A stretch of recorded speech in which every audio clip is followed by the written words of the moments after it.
What's up, TikTok? This is video number 2 in the in-ground earth battery series. Part 1 is how to make your own portable battery.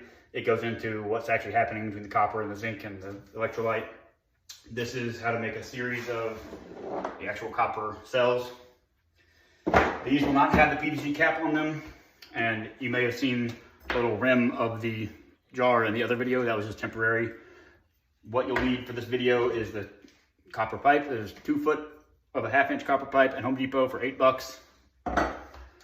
25 feet of the galvanized steel wire from Home Depot for $3. And you'll want either like a quart of lacquer, or I use this fast drying polyurethane spray. Hacksaw, if you don't have a bandsaw like I do, or a steel saw, this is $5 at Home Depot. It cuts the copper pretty easily. Obviously tape measure, needle nose pliers, 1/4 inch lag bolt.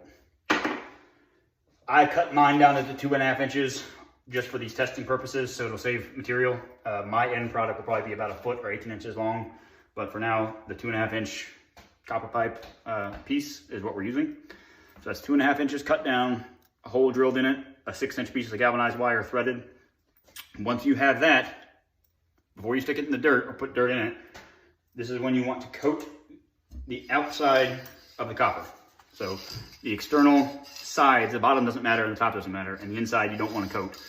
The sides of the copper you want to coat with a thin layer of the polyurethane. It doesn't take much, it takes about a couple sprays, and then it takes about 30 minutes to dry. The reason I was using these little jars is so the copper on the sides of the cells,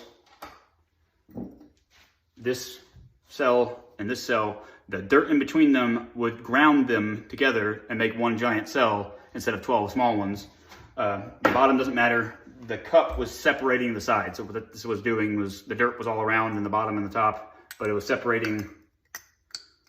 It was keeping them from grounding with each other. You don't need those. You just need to be able to coat it with the polyurethane or lacquer.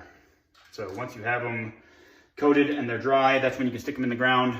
This one I filled up with the dirt. This is a completed cell. I removed the cap because it was preventing the rainwater from trickling down into the dirt. It was going around on the bottom, but it was not getting in there, so eventually it would deplete. And so I took the cap off, and now the bolt is just kind of sitting loose in there. You can get it a little more snug, but as long as it's not touching the copper and it's sitting in the ground without touching the copper sides, it'll be fine. So that's the final product of the cell. And you'll just loop those together. This loops onto the next zinc bolt, so it looks like this, and then so forth and so on in daisy chains. Hope this helps.